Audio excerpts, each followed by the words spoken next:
Vietnam is a country in Southeast Asia with several thousand years of complex history, rich cultural traditions, and a long coastline. It is home to 8 UNESCO World Heritage Sites. Our trip began on December 1st, 2023, with a flight from Seattle through Tokyo to Hanoi, the capital of Vietnam, located in the north part of the country. We took only carry-ons, planning to buy more clothes as we traveled through Vietnam. At the layover in Tokyo, where aside from octopus balls, there was not much excitement.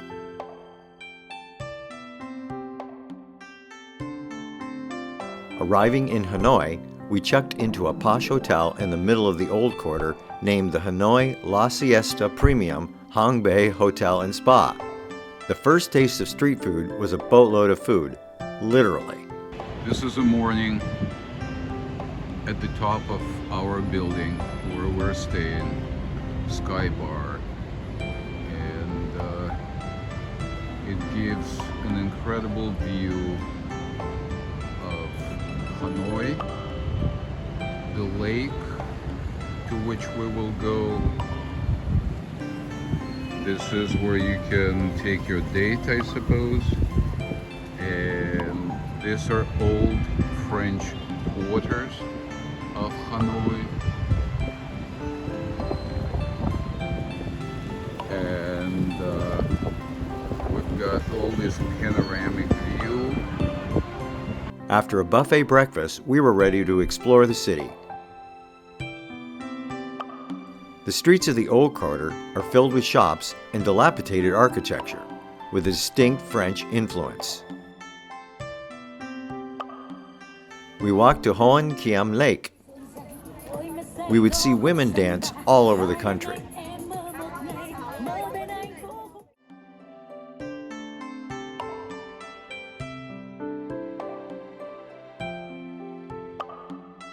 You see images of Uncle Ho everywhere.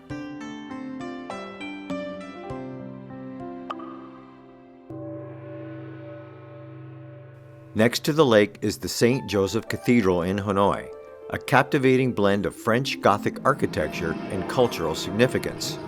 It is very touristy, bordering on the sacrilegious. You mean he is, yes he is.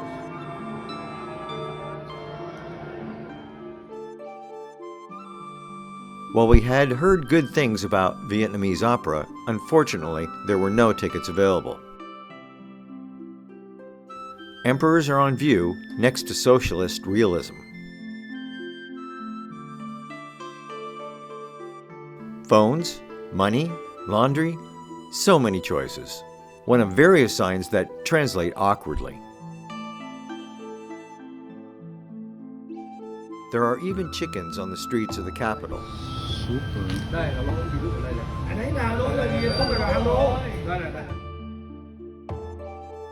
The first taste of egg coffee.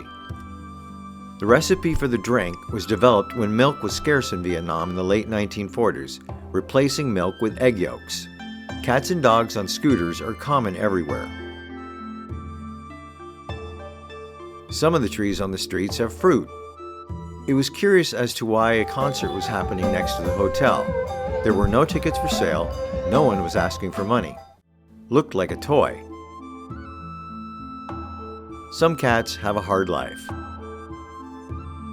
At least one good thing about French colonial history is the freshly baked pastries.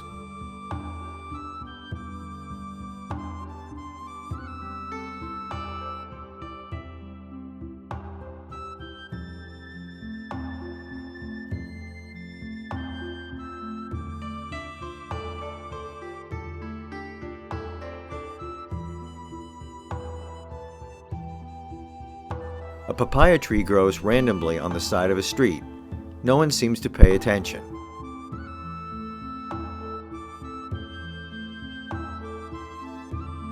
We took a guided tour to Ninh Binh, Hoa Lu, Tam Coc, and the Mua Cave via boat and bike.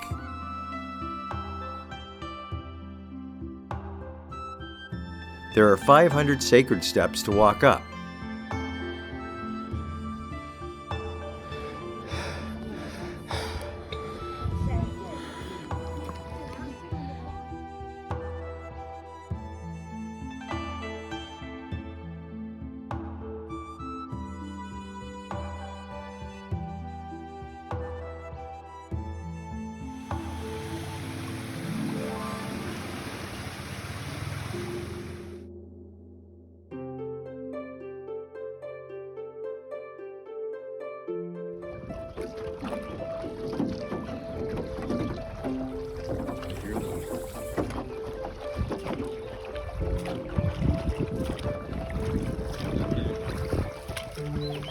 You bastards.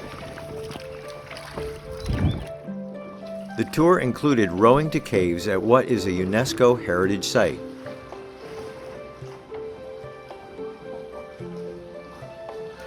$1,000 meters? Really? A whole kilometer? Watch your head. I'm watching it.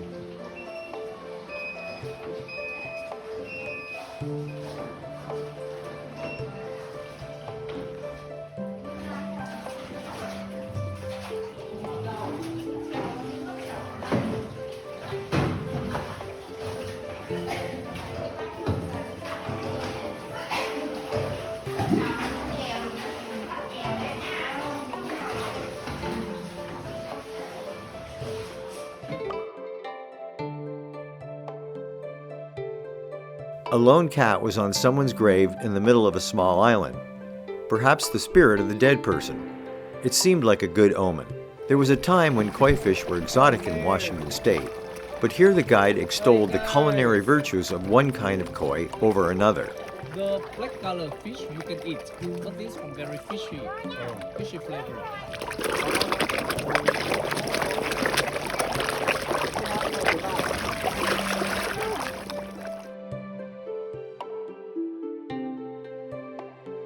A bit later, we were eating spring rolls with goat meat. There were many temples. Nick tried the local tobacco, which the locals claim is so strong it can be used as the first air blood coagulant.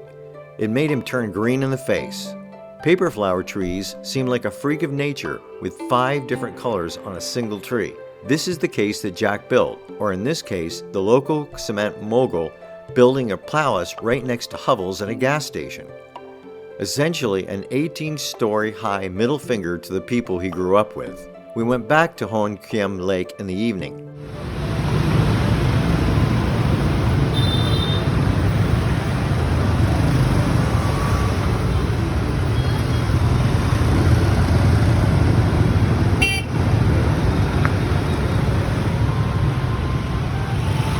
Facing traffic without rules, at some point you grow suicidal and just start crossing the streets. This is actually a functioning railroad built by the French in 1902, with trains from Hanoi to Saigon passing through twice a day. Seeing Lenin here feels a bit like home in Russia.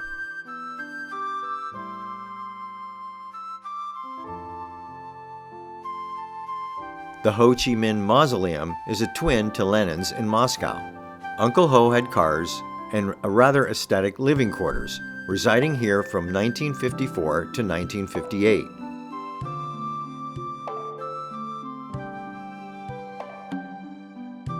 The French mansions were expropriated for revolutionary purposes. Having never seen such a large tangled web of wires, we imagine being an electrician must be hell.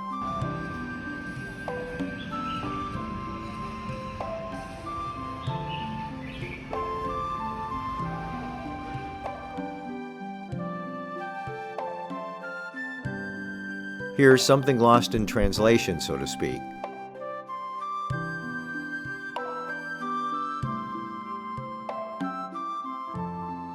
Vietnam is making a huge push into the global community, starting with education, with everything being anglicized. A different take on high couture, perhaps.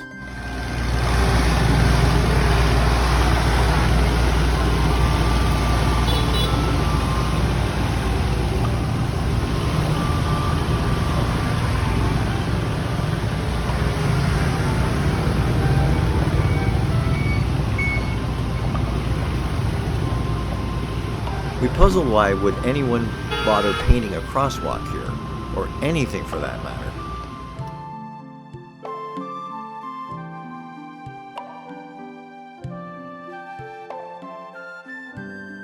It was hard to remember at 85 degrees that Christmas was coming.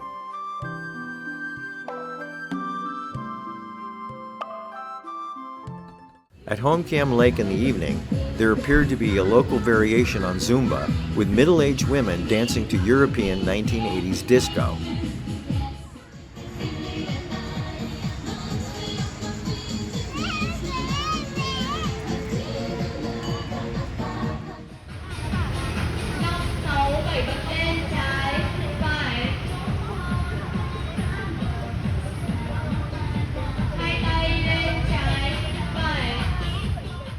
Next, we headed to Halong Bay, another UNESCO heritage site, on a 2-night cruise. Since 1990, after the Soviet Union collapsed and stopped supporting the Vietnamese economy, the cruise industry exploded from 4 rust buckets to over 500 ships of every design to accommodate every taste and every demand, from the most basic to the most luxurious.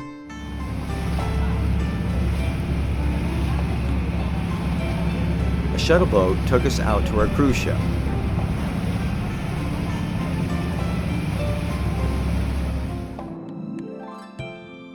We had a welcome lunch on board. This is our cabin on our boat.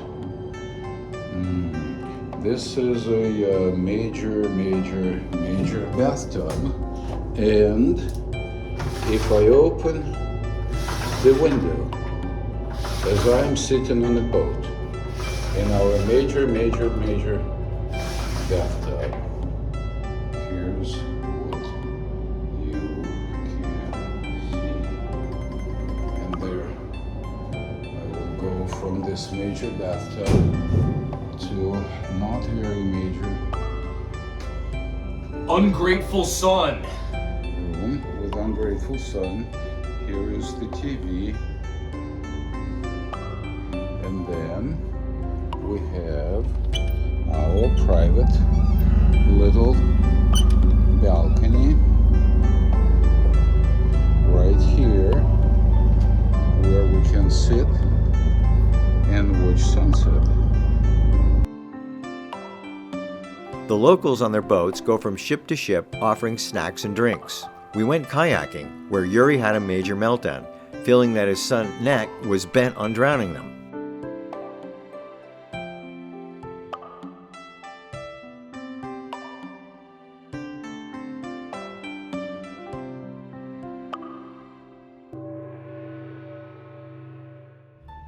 I bet there's beef. What if there's like a Romeo and Juliet?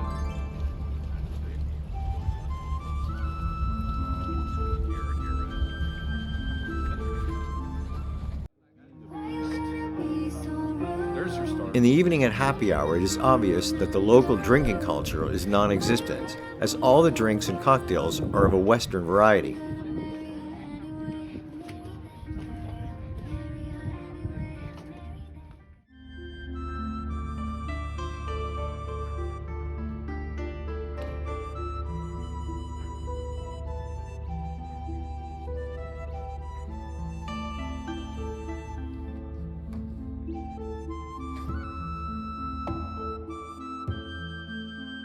We enjoyed a 5-course dinner on the ship. The formation is known as Toothpick Rock.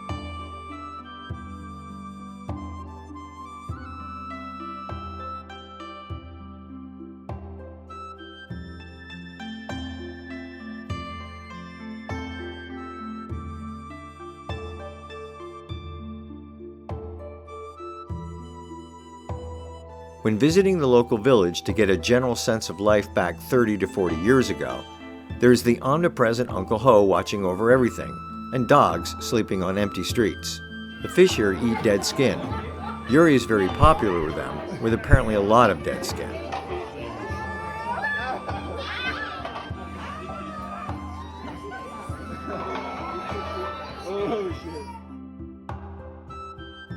One can imbibe in snake whiskey, as the locals say it makes the men strong and women happy. Tarzan, aka Nick, shows off his swimming prowess as well as his love handles he cultivated in just 4 days. The water is balmy.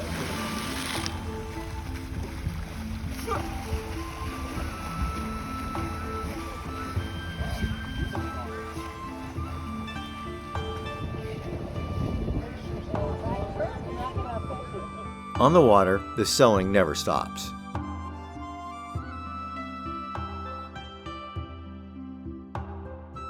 We enjoyed a magical sunset with vivid colors. Tai Chi at sunrise. Yuri generally hates joint activities, but this creates a surprisingly peaceful feeling. We go to the airport to fly to Da Nang. The emojis are used to rate the toilet experience. Yuri remains haunted by this to this day. Up to an hour is available in a massage chair, which is amazing and feels vaguely intrusive. After check-in at the Hilton Da Nang, we are treated with stunning evening views of the Han River and its bridges.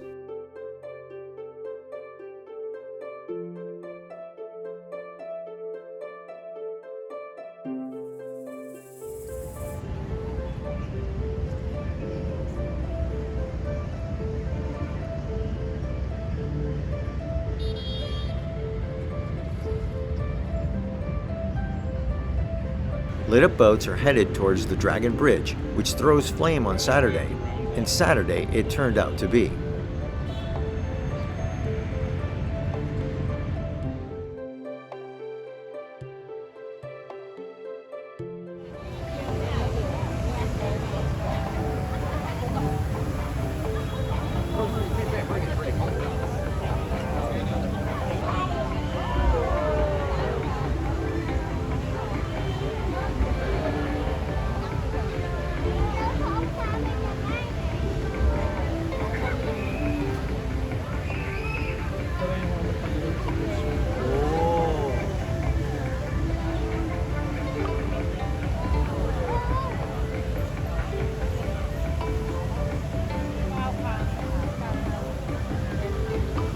We watched the performance on our way to the night market. Da Nang is famous for its seafood, as it sits on the coast of the East Sea. We were impressed by the various postmodern statues strewn along the promenade. This seemed to be a different sort of Kmart. At 10 in the night, we made it to the Santron night market.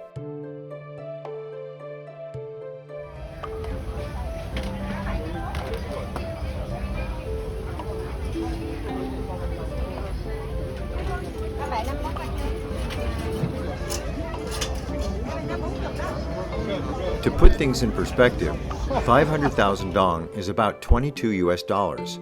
So for $66, we got 4 lobsters, calamari, prawns, and a bunch of shellfish in an amazing red butter sauce.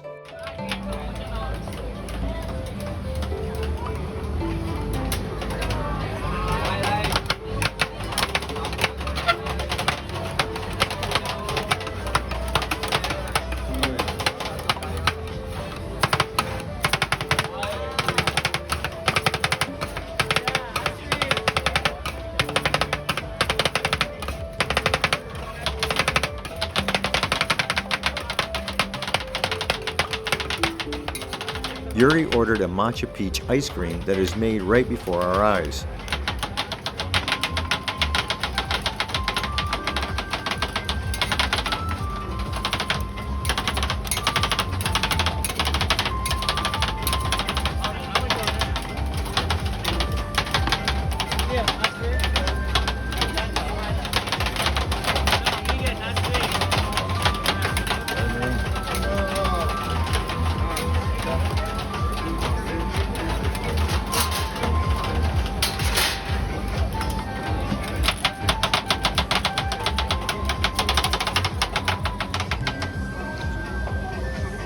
Are both flavors already in? Yes, yes.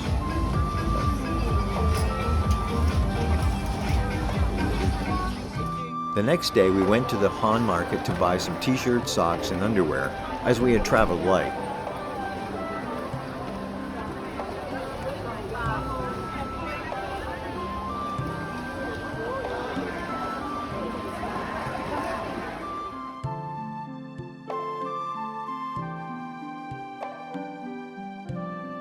There were more promenade statues, which later began to be seen everywhere as a Vietnamese variety on the American front yard pink flamingo or garden trolls.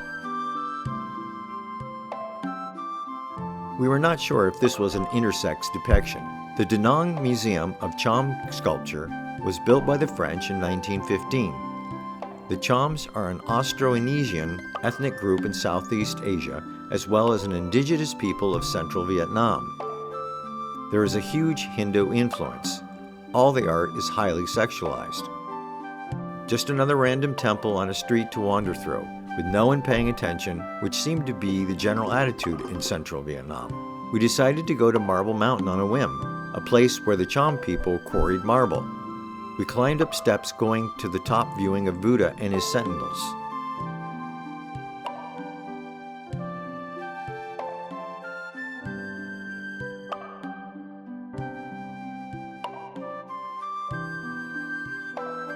There were multiple caves and grottos to explore with more Buddhas.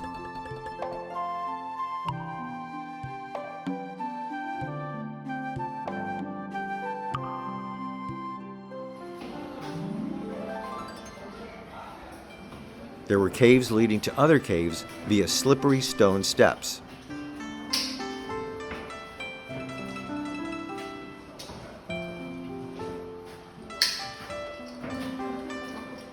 We climbed all the way to the top.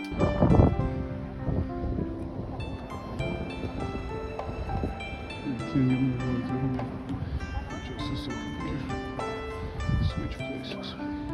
We're quite lost. Yes. Holy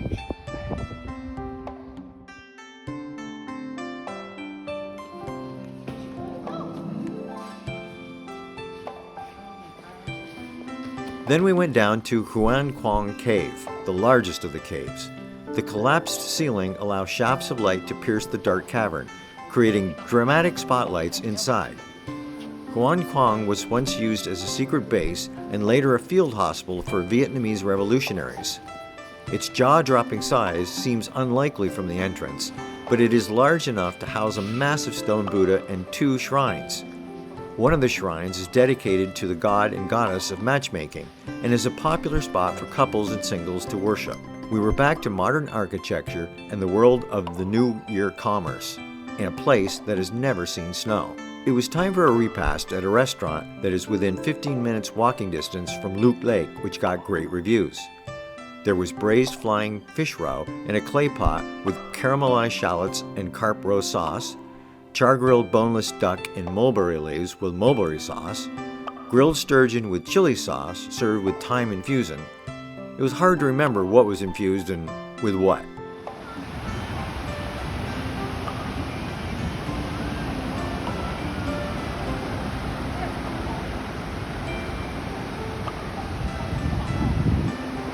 We spent the evening at the beach. There were lots of activity along the beach. People walking back and forth, men playing soccer, girls taking glam shots. A couple dressed in full white wedding attire were having their photos taken by a photographer. Pink floodlights from a nearby cafe color the ocean waves bright pink.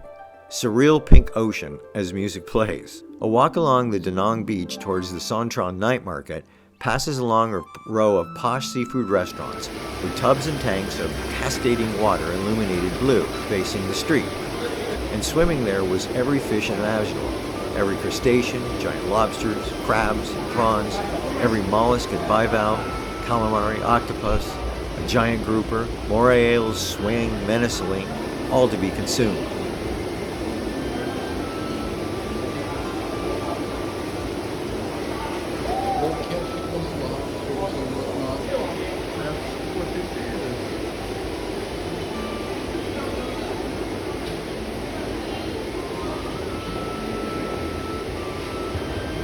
Yuri realized he preferred his food dead, rather than choosing some living exotic sea creature, as we watched some animated people do as we walked by.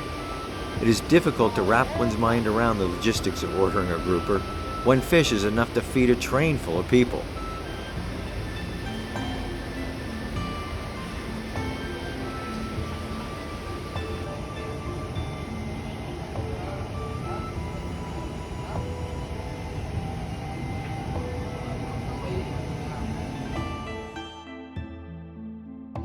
We savored the dragon balls, rice balls dried in liquid nitrogen. The next day, we took a trip to Hoi An. The Hoi An Old Town has retained its original form and function as an outstanding example of a well-preserved traditional Southeast Asian trading port and commercial center. Coils of incense with yellow wish cards. One coil burns for weeks, taking prayers to Buddha, wishes, hopes, and dreams. The giant eye sentinel is said to see far, and another sentinel is said to hear far.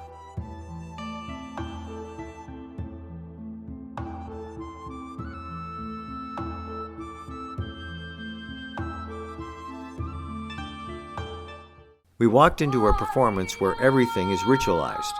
Swept by the moment, Yuri felt emotional rather than bored or irritated.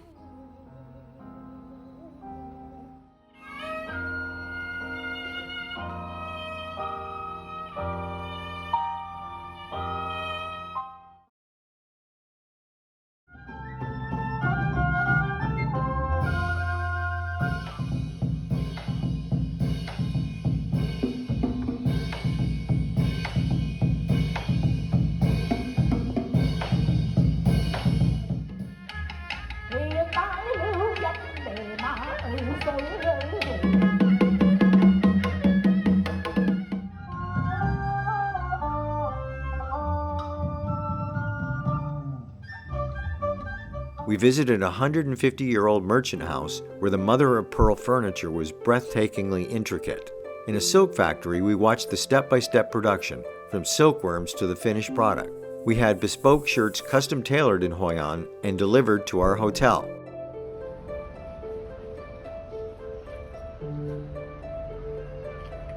I think so.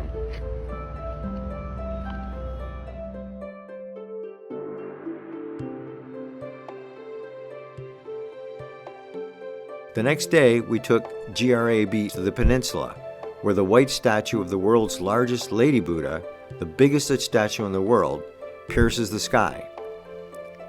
It stands at 220 feet, or 67 meters tall, and is perched atop a lotus-shaped temple. The statue has 17 floors, with each floor dedicated to a different Buddha. We saw it on our flight as we were approaching Da Nang, all lit up by searchlights. We went to see it up close.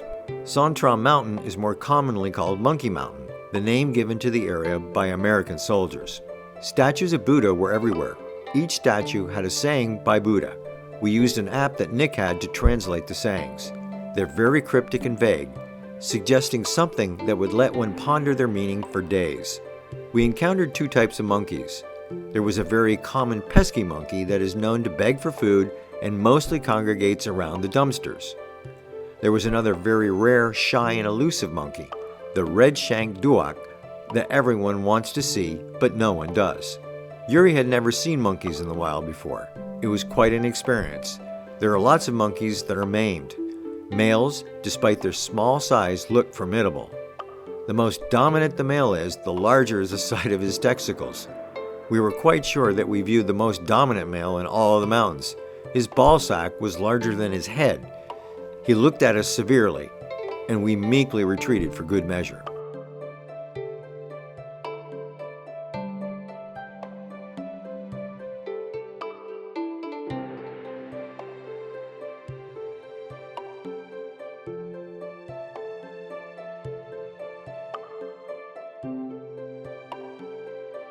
We came upon various abandoned resorts, bankrupted by COVID. The lanterns in Hoi An were spectacular. The entirety of the slow-flowing river was packed bank to bank with gondolas carrying lit-up lanterns, a veritable sea of fluid colors. It was a very touristy place, packed with wide-eyed tourists, more than the locals. For a moment, Yuri grew very relaxed, pensive, self-observational, feeling outside of time, simply looking at the floating lights on the river, with music playing and people walking leisurely around. Yuri sat staring at the river for an unusual 20 minutes.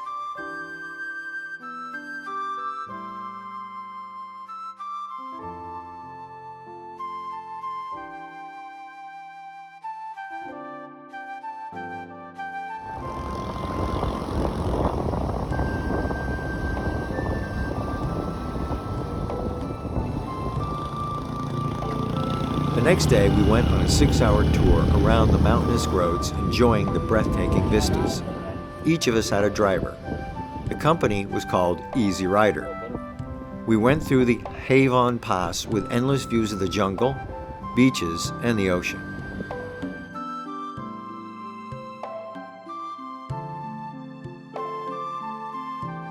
At one point, we stopped by the side of the road, and our driver pointed out a small village at the top of the bay. It had been a leper colony and actually still was, although most of the lepers had gone to the city to seek treatment.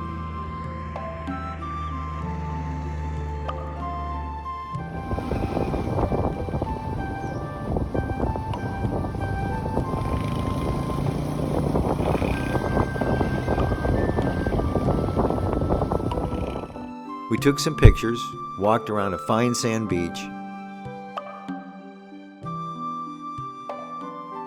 had a seafood lunch, and then walked around the boardwalk.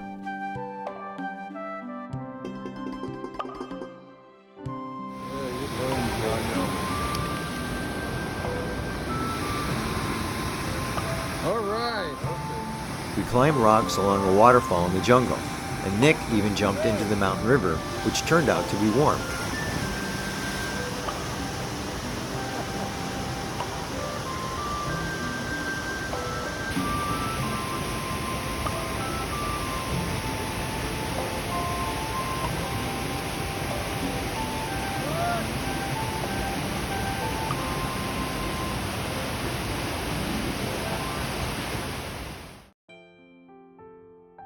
We made another stop at a fortress which had once belonged to the Cham people and was repurposed by the Americans during the war to control access over the main road between north and south. It was strange to see concrete pillboxes built onto the side of an ancient citadel. Our last stop was at the boardwalk. We saw a woman walking a bull by the nose to a patch of grass by the roadside. She dropped the lead and the cow began walking away, so she ran back and grabbed the rope, but the bull wouldn't budge. Eventually, a man got up from the retaining wall and grabbed a long grass stalk. He got behind the bull and switched it back and forth against the ground while the woman pulled. This broke the bull's intransigence. As it turned out, bike rides can take a lot out of you. We got back to our hotel at 5, had some snacks, before falling asleep at 9. We checked out the next day to fly to Saigon. From the airplane, we had an aerial view of Ho Chi Minh City, formerly known as Saigon, with 20 million inhabitants. Our hotel, the Hotel Grand Saigon, was first built in 1930 by a Frenchman, then underwent a renovation in 1997, and then another renovation in 2005. The hotel is located in District 1, which is at the heart of Saigon.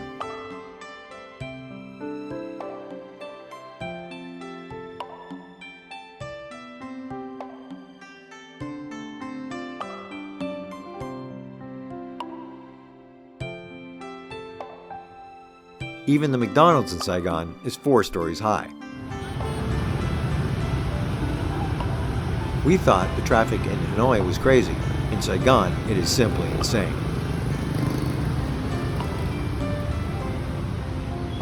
Doesn't even count.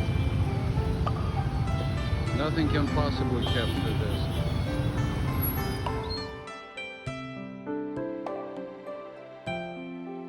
We discovered that apparently horseshoe crabs are edible, and prawns can be the size of a man's hand. At 10 in the evening it was still 32 Celsius, and we had dinner near Ho Thi Khai Flower Market. Street food in Vietnam is definitely the way to go. Prawns, chicken feet, grilled quail, and octopus was a delectable delight. The secret sauce is what it is all about. Yuri wondered if he was becoming a foodie, but hoped not. Ho Thi Khai Flower Market on full display even at night. The colors were so splendorous.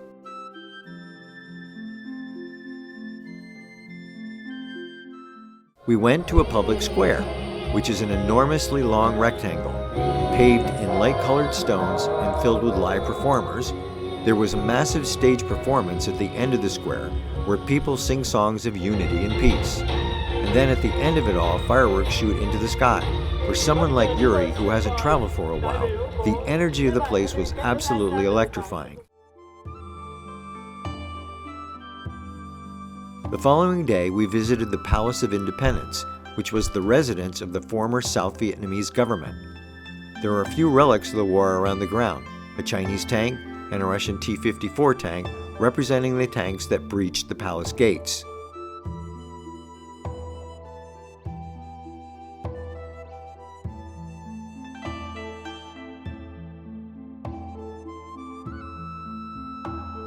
Prior to our walk, we had scheduled a 4-hour motorbike city tour with the advertised promise to take us to the nooks and crannies that only the locals would know. Our guides were 2 young people, a 30-year-old man and a woman. We get behind them on our bikes and plunged headlong into the madness of the Saigon afternoon traffic. Yuri knows he should be terrified, and so does Nick, but it was exhilarating. We were taken to a living quarters since every apartment in the city can be converted to a business and then operate via Facebook, Instagram, and other media in the hope of attracting customers. The hollowed-out apartment to which we go to is a mother and son-run coffee shop. The gimmick here was the so-called personalized coffee. Our skepticism was shattered by the cup of egg coffee, that is concocted right before our eyes, with coffee beans roasted on the hollowed out stone plate. The barista dude is choreographing around in a coffee making ballet, pouring hot water and dripping coffee, speaking in very soft tones appropriate to the magical, individualized atmosphere of coffee consumption that he is trying to create.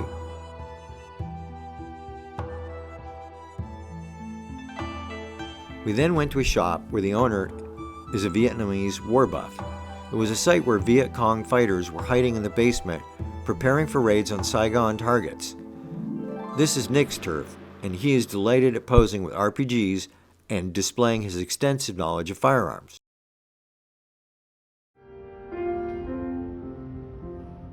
We enjoyed a bit of air-conditioned sanity back at the hotel, but not for long.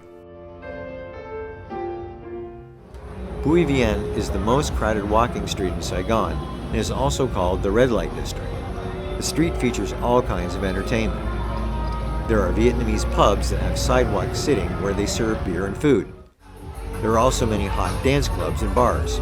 Yuri kept on running out of adjectives describing the sensory overload.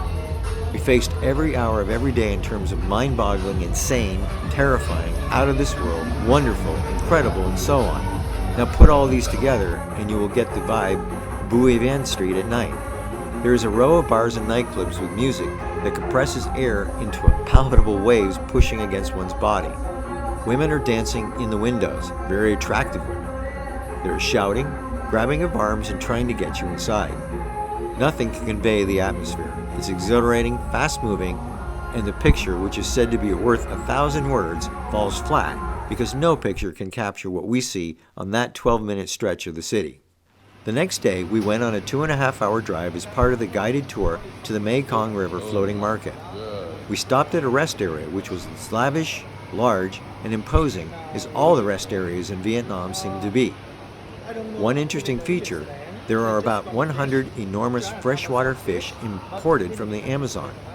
Arapaima, one of the largest freshwater fish in the world, swimming back and forth in a large tiled swimming pool, brought here for no other purpose than to entertain passers-by.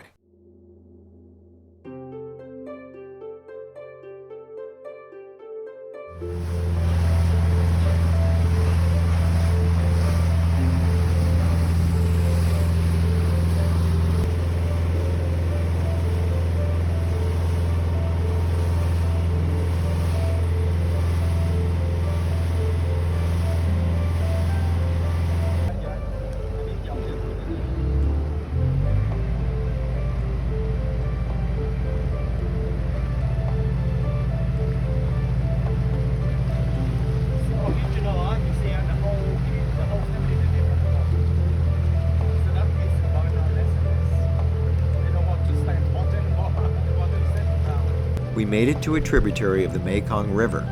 We hear the same thing from our guide as we heard from the others, that the market has been shrinking rapidly. It is the last remaining floating market in Vietnam. It is now, according to our guide, about 10 times smaller than it used to be. The reason for the floating market was for the farmers who lived on their boats with their families, who had to travel up the river to deliver agricultural goods to Saigon. They also had wholesale goods on their boats for merchants from Saigon who would come by to buy goods and go to the city to retail them at their shops. As the road system has developed, traveling up and down the river by boat and living on a boat has become non-feasible. So the market now consists of just a few boats, maybe 20 to 30 in total, where an entire family still lives on the boat. These boats are about 20 feet long, the color of weathered wood, with a single motor.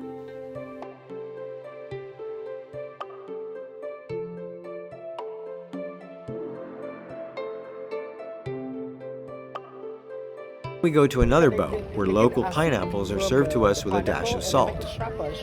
It was interesting that most of the sweet fruit is served with some salt and spice on the side. The combination enhances the actual flavor of the fruit.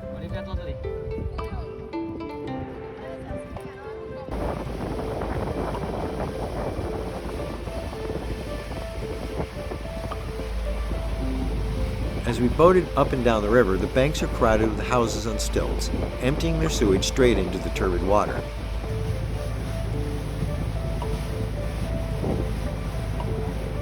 Boats go up and down the river filled with rice husks to be used as fuel. Something like 30% of the energy produced in Vietnam is done with biomass.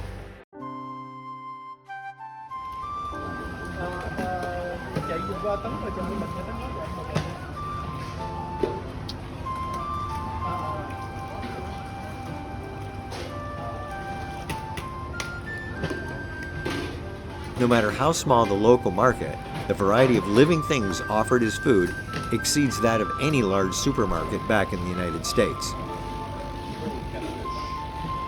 Yeah. How about frogs?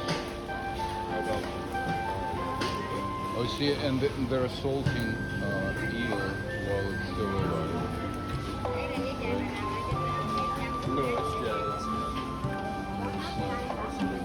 It is now.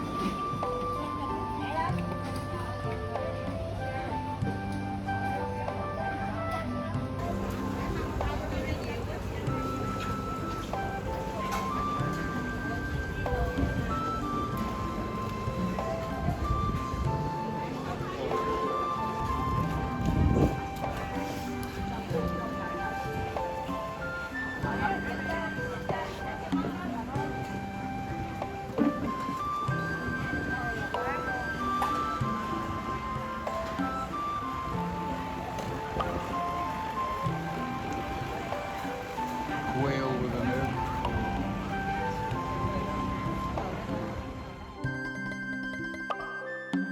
It seems like jackfruit grows like weeds here. We are then led to what is supposed to be a traditional village where locals sing to us, presenting narrative performances of local life. This type of cultural heritage doesn't interest the Vietnamese anymore, but it is exotic to the tourists seeking an authentic experience. There was a welcome song, there was a song by a drunken man, and more.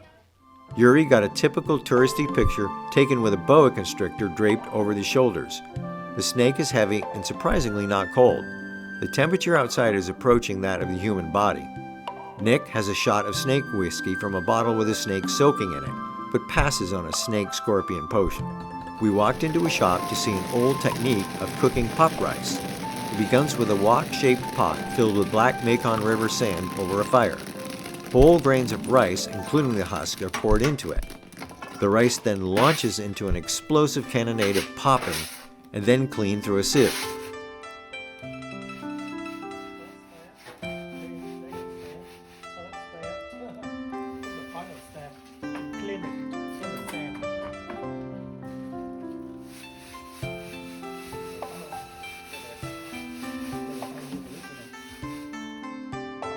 We had our lunch at a different village where an elephant ear fish is being stripped into white chunks of meat, and spring rolls are being made right in front of us.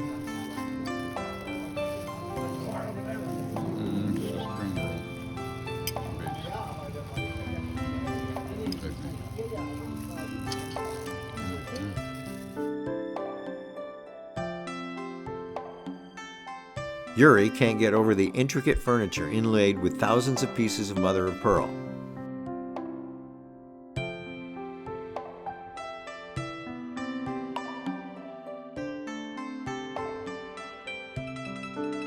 On the last day, we took it easy. Our first stop was at the Little Hanoi coffee shop. It was very atmospheric, cozy, cool, and well managed.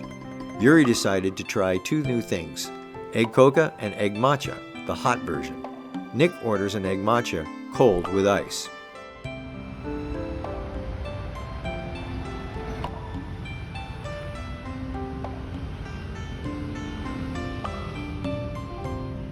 We wandered around through private properties, which you can do here because no one seems to care. We found wholesale Japanese nurseries with rows upon rows of bonsai trees, benches made of solid marble, and post-apocalyptic chickens roaming around, looking like a cross-pollination between a chicken and a vulture. This is a nuclear winter People live chicken, here on the nursery grounds. I think. There are dogs that growled and snarled at us, but generally left us unmolested.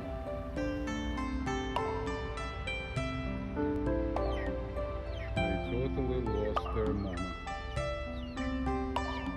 I'm going to eat you, little chicken.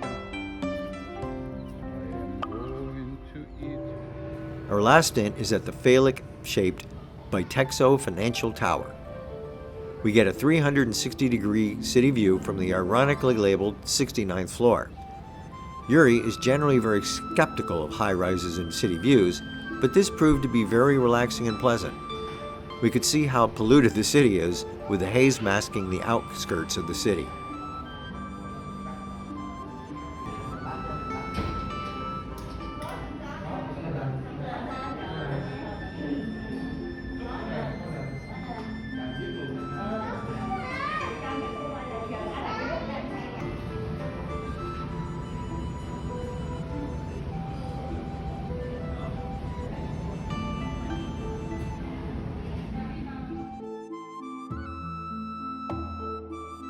We dined in our hotel's lounge on the 20th floor. Yuri had oven-cooked seafood soup with mushrooms in a small clay pot, overlaid first with rice paper to capture the moisture, and then covered on top with thin, crusted bread to use with the soup. Yuri also had duck breast with honey sauce, which was amazing, and Nick had a caviar sandwich. Yuri ordered 2 desserts, passion fruit cheesecake, which is very different here. It's more of a fluffy souffle than a cheesecake. The second dessert was a mixed nut tart, which was delightful, crunchy, and a mix of sweet and slightly tangy taste.